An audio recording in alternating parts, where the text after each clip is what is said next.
네, 여러분 반갑습니다. 방구석의 히키남이에요. 반갑습니다. 전 요즘 문화 활동을 되게 많이 하는 것 같아요.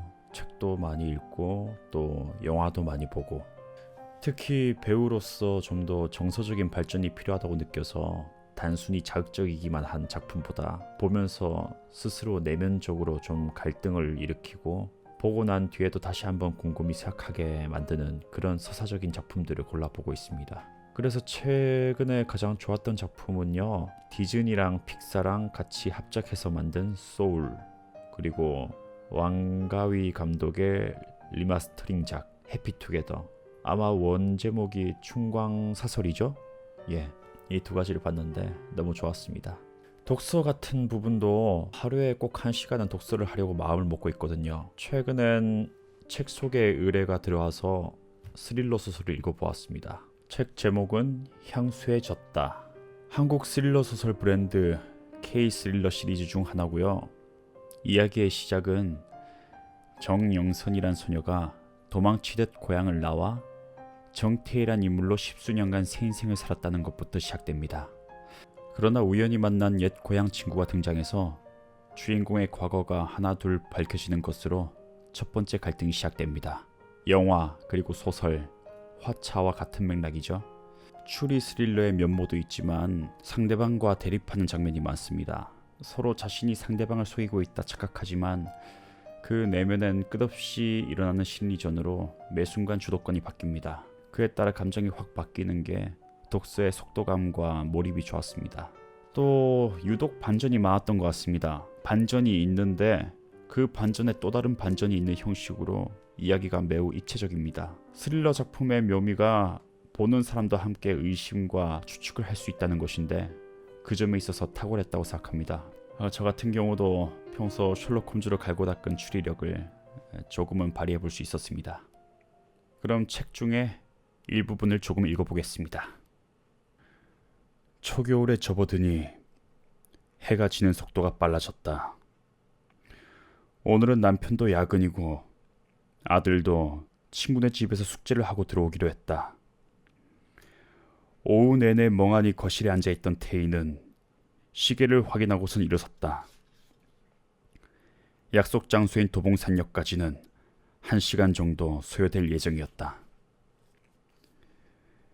퇴근 인파에 차가 밀리지 않도록 여유 있게 나가려는데 남편의 문자가 도착했다. 메일로 잡지 사진 보냈어. 그 중에 크게 들어갈 사진 3장, 작게 들어갈 사진 10장 골라서 박 기자님한테 답장 부탁해. 최대한 빨리. 끝에는 당신의 안목을 믿어 라는 말이 적혀 있었다. 준영은 대중에게 이미지를 팔아야 할 때면 당연하다는 듯이 태희에게 조언을 구했다. 태희는 노트북을 열어 사진을 확인했다. 주로 경제 잡지에 실릴 사진들을 찍었던 준영은 항상 시원한 미소를 짓고 있었지만 이번엔 부드러운 얼굴로 카메라를 응시하고 있었다. 시선 처리와 포즈 모두 태희가 코칭해준 대로였다. 처음 두 사람이 만났을 때 준영은 주목받는 창업가였지만 볼품없고 주눅든 스타일 때문에 눈에 잘 띄지 않는 편이었다. 사업을 설명하러 가도 학생 취급을 받았으며 무시당하는 일이 빈번했다. 태희는 준영의 옷부터 자세, 태도, 말투까지 손보아 그를 성공한 사업가처럼 보이도록 꾸준히 이미지 메이킹을 해주었다. 그 이후로 준영은 계약 성공률이 높아졌고 태희의 안목을 신뢰하게 되었다.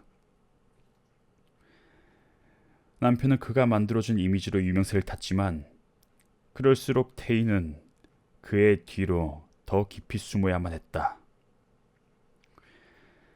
잡지가 서점에 진열되면 남편을 알아보는 사람이 더욱 많아질지도 모른다는 생각에 미치자 어쩐지 불공평하게 느껴졌다. 충분히 재능을 발휘할 수 있는 일이 많은데 이를 남편 사진 고르는 데나 쓰고 있으니 답답할 뿐이었다. 그녀가 원한 것은 내조의 여왕 따위가 아니었다. 잘 나온 사진으로 몇 장 추리던 태희는 눈에 띄는 사진을 하나 발견했다. 촬영하는 남편을 바라보고 있는 자신의 얼굴이었다. 이렇게까지 황홀한 표정으로 쳐다보고 있으면 빈말이라도 함께 사진을 찍자고 권할 법도 했는데 남편은 끝까지 그런 아량은 베풀지 않았다. 노트북 하단의 시계는 어느새 5시를 가리키고 있었다. 어느새 시간이. 태희는 깜짝 놀라 폴더를 정리하고 고른 사진들을 서둘러 메일에 첨부했다. 정신없는 와중에도 몸에 밴 습관은 태희를 파우더 룸으로 이끌었다.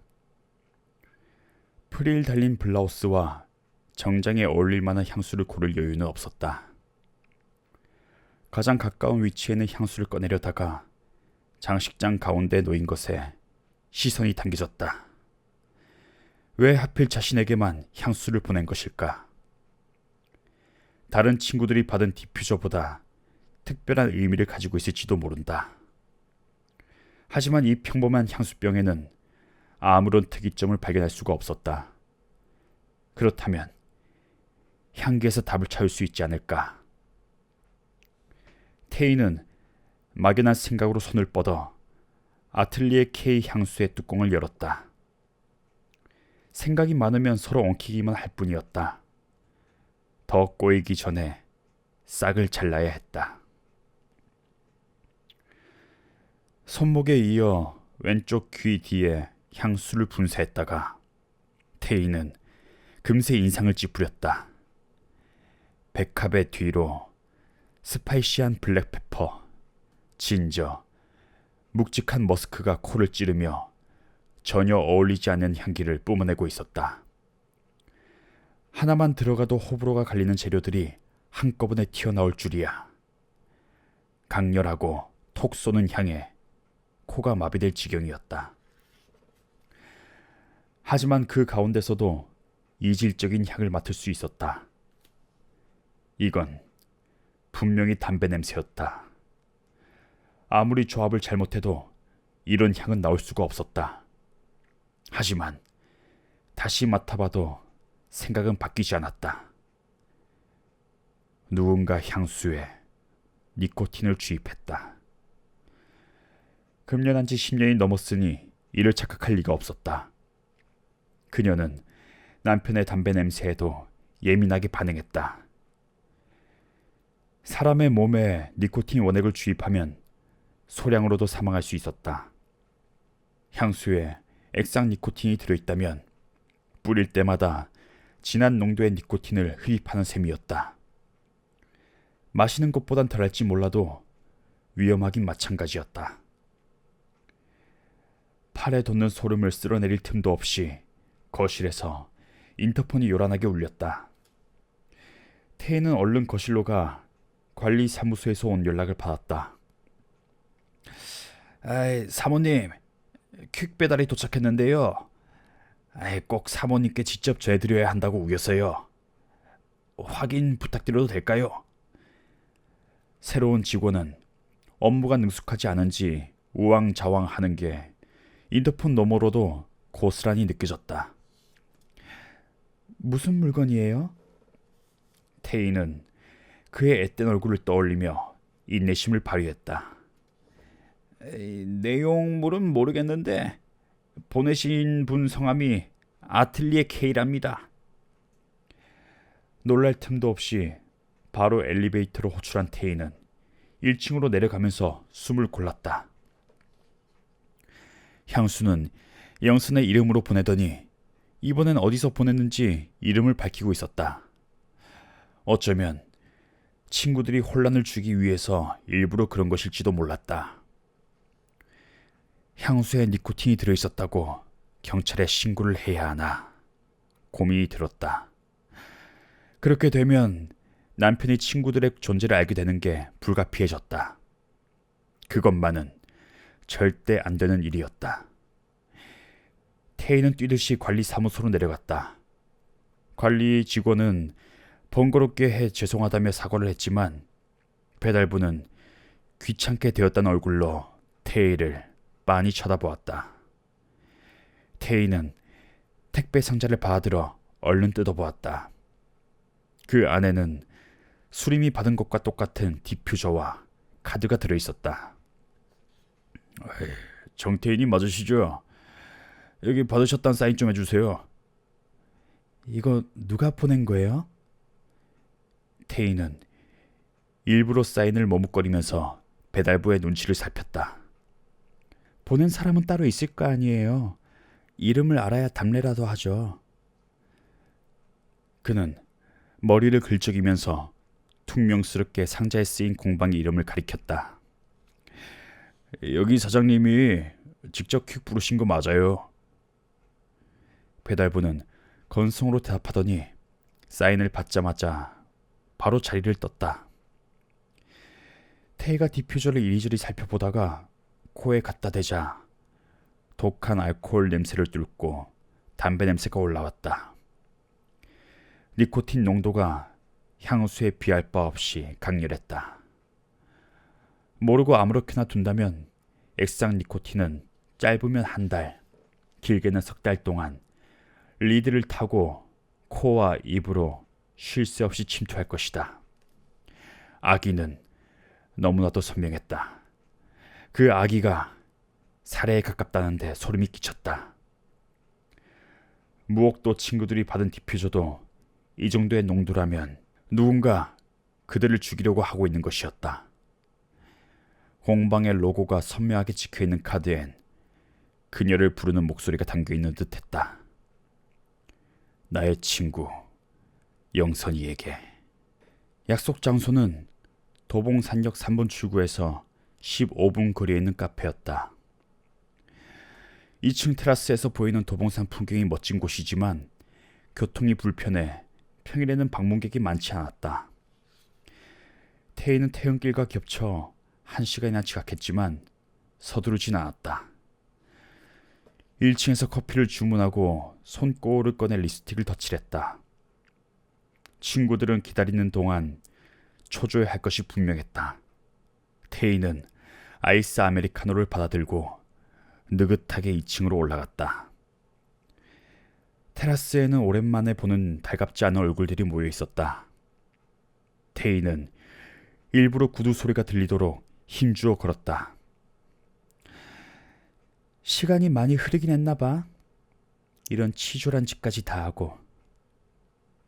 태희는 친구들의 손이사도 무시한 채 거두절미하고 본론으로 들어갔다. 여기서 시간 낭비를 하며 오래 앉아있고 싶지 않았다. 네가 워낙 얼굴 보기 힘든 사람이잖아. 지혜가 태희의 얼굴에다 담배 연기를 뿜었다. 태희는 고개를 돌리며 인상을 찌푸렸다. 테이블 위 재떨이에는 벌써 10개가 넘는 꽁초들이 버려져 있었다. 지혜 양옆에 앉은 수림과 명주는 빈 커피잔을 흔들며 못마땅한 티를 냈다. 그럼 진작 말하지 그랬어. 우연히 마주친 것도 아니었을 텐데. 태희가 수림을 힐끔 쳐다보았다. 수림은 태희를 연신 위아래로 훑어보고 있었다. 머릿속으로 계산기를 두드리고 있을 것이 뻔했다. 태희는 보란듯이 명품 로고가 크게 박힌 옷과 가방을 착용하고 있었다. 우리가 동창회나 하자고 부른 줄 알아? 명주는 1시간 넘게 기다린 것이 짜증났는지 대뜸 쏘아붙였다. 어릴 때부터 워낙 성격이 급했던 터라 이 시간을 견디기가 힘들었을 것이다. 태희는 커피를 한 모금 마시며 입술을 죽였다. 그럼 왜 불렀어? 말도 안 되는 소리를 해가면서까지. 태희는 한 명씩 눈을 맞추었다. 너희들이 메시지로 보낸 내용들은 전혀 의식하지 않고 있다는 뜻을 담아서. 찔리는 게 없다면 나오지도 않았겠지. 지혜는 태희의 마음을 꿰뚫어 보고 있었다. 여기서 멈칫하는 순간 친구들의 페이스에 휘말리게 된다. 태희는 얼른 받아쳤다. 내가 살인자라니? 말 그대로야. 태희는 코웃음을 쳤다. 이런 억지에 놀아날 순 없었다. 헛소리 하지 마. 내가 누굴 죽였다는 거야? 지혜가 느릿하게 담배를 비벼 끄며 말했다. 기억 안 나? 김세경. 그 이름을 들은 태희는 속이 타들어가는 것을 느꼈다. 어떻게 있겠는가? 어두컴컴한 무옥도 바다와 살려달라던 세경의 비명소리. 결국 그날 김세경은 죽었던 것일까? 하지만 친구들의 억지 주장에 넘어갈 수는 없었다. 정신 차려야 한다. 난 그때 무옥도에 없었어. 본 사람이 있지. 네가 바다에 빠진 김세경을 보았는데도 도망가는 모습을 말이야. 악몽이 몇 번이고 반복되면 흐릿했던 기억도 선명하게 바뀌기 마련이다. 세경을 외면하고 돌아서던 그날 밤, 태희는 굿모닝 펜션 꼭대기층에 불이 켜져 있다는 것이 떠올랐다. 그 창가에 아무도 없다고 생각한 것이 실수였다. 목격자는 이곳에 없는 은영 언니였다. 의사 말로는 조금만 더 빨리 신고했어도 세경이가 살 수 있었대. 태희는 슬슬 짜증이 치밀었다. 말도 안 되는 소리로 날 협박할 생각하지 마. 세경이를 바다에 쳐넣은 건 너희들이잖아. 우리가 그날 밤 불러낸 건 세경이가 아니라 정영선이었지. 그 바다에 빠져야 했던 건 너라고. 김세경은 너 대신 빠졌고 너 때문에 결국 죽은 거야. 오랜 시간 숨겨왔던 죄책감을 타인의 입으로 들으니 이상한 반발심이 더 앞섰다. 누구보다 그날 밤을 가장 많이 떠올린 것은 태희 자신일 것이다.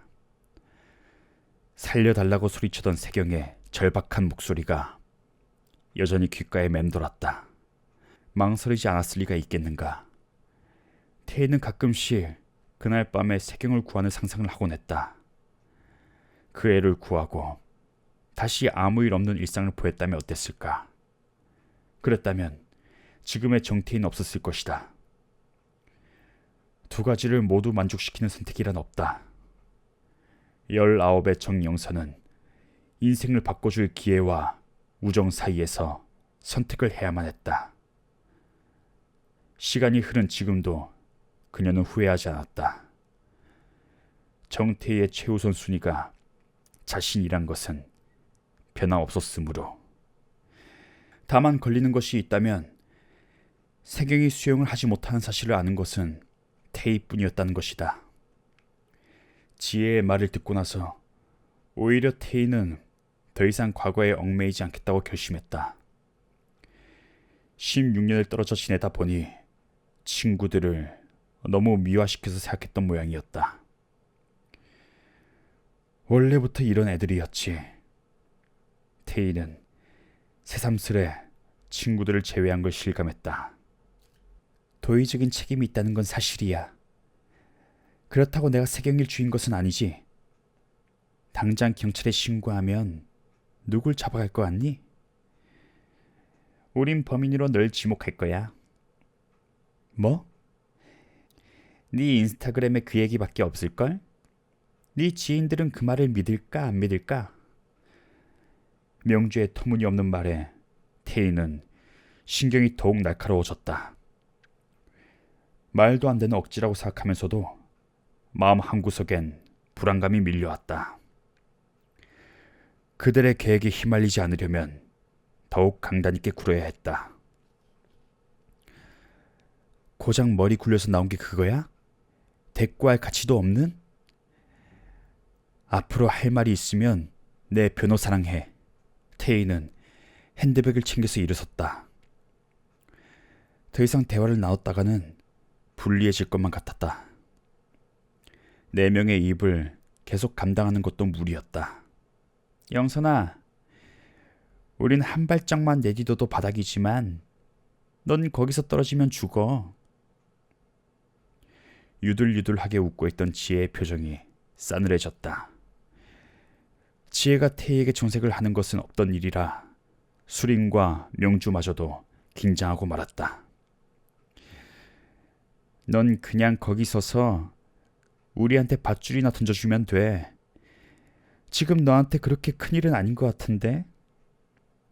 지혜는 쇼핑을 할 물건을 고르듯 태희를 훑어보았다. 화려한 블라우스와 부드러운 소재의 정장은 언뜻 보아도 비싼 것이었다. 수림이 곁눈질로 탐내고 있던 그 가방까지도. 태희는 이들의 눈길을 마주치며 자신이 만들어 온 이미지를 생각했다. 그런 말도 안 되는 루머에 와르르 무너질 만큼 쌓아 올린 성은 허약하지 않다고 장담할 수 있었다.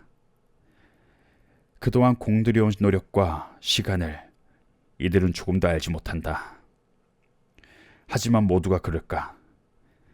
면전에서 칭찬과 덕담에 익숙한 사람들도 그녀가 실수하기만을 기다리고 있는 것은 아닐까? 누군가는 틈을 보이면 맹렬하게 달려들 준비가 되어 있을지도 모른다. 나보다 높은 곳에 서 있던 사람의 추락을 지켜보는 건 누구에게나 흥미로운 법이다. 자신조차도 그럴 테니까. 그래, 별거 아니잖아. 이것만 있으면 넌 지금 가진 것들을 다 지킬 수 있다니까. 수림은 검지와 엄지손가락으로 동그라미를 만들어 보였다. 역시 이들이 원하는 건 단순하고 분명했다. 태희는 남편의 주변에서 이런 부류의 사람들을 몇 번 본 적이 있었다. 그때마다 자신은 이런 협박을 할 지인이 없어서 다행이라고 생각하곤 했었는데, 지혜가 슬며시 다가와 태희의 귓가에 속삭였다. 남편한텐 전부 다 비밀로 해줄게. 태희가 헛웃음을 뱉으며 노려보자 지혜는 입모양으로 분명하게 경고했다. 난 다 알고 있어. 머릿속에서 사이렌을 울렸고 태희는 그것이 무엇을 의미하는지 본능적으로 깨달았다. 세경이와 관련이 없는 또 다른 비밀이었다. 죄는 미워해도 친구는 미워하면 안 되니까. 이 정도면 우리 우정도 쓸만한 것 같지 않아? 어떻게 알았을까? 자신의 과거 그 어디에서도 강지혜는 찾을 수가 없었다. 하지만 지혜의 눈빛은 오늘 본 것 중에서 가장 진실했다. 지혜는 태희의 어깨를 두드린 뒤 먼저 자리를 떴다. 콧노래를 부르는 수림과 말없이 노려보기만 하던 명주가 그 뒤를 따랐다. 꽁초로 가득한 잿더리를 보며 태희는 그들을 다시 불러세웠다. 이 정도 양이면 친구들은 디퓨저에서 담배 냄새가 난다는 것도 알아차리지 못할 것이다. 태희는 자신을 위협하는 무옥도 친구들과 수상한 디퓨저를 보낸 익명의 적 중에서 후자의 손을 잡기로 했다. 정말 익명의 적이 존재한다면. 선물은 마음에 들었니? 수림이 의아해하는 지혜와 명주에게 며칠 전 영선이 보낸 디퓨저에 대해서 말했다. 아, 누가 보냈나 했네. 갑자기 왜 안 하던 짓을 하고 난리야? 아, 그래도 친구라고. 너희들 생각나더라. 이런 말 들을 줄 알았으면 보내지도 않았을 텐데. 선물 때문에 기다려준 거야. 안 그랬으면 그냥 확 터뜨려 버리려고 했거든. 명주가 태의 약을 올리듯 핸드폰 화면을 들어 보였다. 화면엔 태의 인스타그램 피드가 떠 있었다. 마음에 들었다니 다행이네. 내가 제일 좋아하는 브랜드라서. 태희는 수림이 움찔거리면서 반응하는 것을 보았다. 수림은 자신이 사용하는 것이라면 아무런 의심도 없이 따라할 것이다. 그렇게 믿기로 했다. 고마워. 잘 쓸게. 지혜가 손을 흔들며 1층으로 내려갔다. 그 말이 사실인지 아닌지 한참 후에나 알게 될 것이다. 세 사람의 모습이 시야에서 사라지고 나서야 태희는 신경질적으로 아이스 커피를 들이켰다. 네, 여기까지 읽겠습니다. 더 재미있는 부분이 많았지만 그 부분을 읽으면 죄다 스포가 될 것 같아가지고 아쉬웠습니다. 제목 향수에 젖다. 전 처음에 이 제목의 의미가 고향에 대한 향수라고 생각했었는데 이토록 고향을 싫어하는 주인공인데 제목이 왜 이럴까 생각했었습니다. 그런데 읽다 보니까 뿌리는 향수 향기에 자신이 잠식되어 가는 것이 아닐까 이렇게 느꼈습니다. 제목처럼 극중 인물들은 어떤 양면성을 가지고 있나 직접 확인해 보시길 바랍니다. 읽다가 아쉬웠던 점은 인물의 등장과 장면이 조금 중구난방이라는 점, 읽으면서 굳이 필요 없는 씬이 있지 않나 느꼈었는데 그로 인해서 지금 페이지가 360페이지 정도가 됩니다. 하지만 그만큼 작가가 완성도에 대한 욕심을 부리지 않았나 생각되었고 그 열정을 볼 수 있었습니다. 여러분, 이번에도 시청자 이벤트가 있습니다. 제 채널을 구독하시고 지금 영상에 아무 댓글을 적어주시면 제가 유튜브 댓글 추천기를 통해 가지고 한 분께 향수가 졌다 한 부를 보내드리겠습니다. 그럼 모두 들어줘서 고맙고요. 다들 좋은 밤 되시길.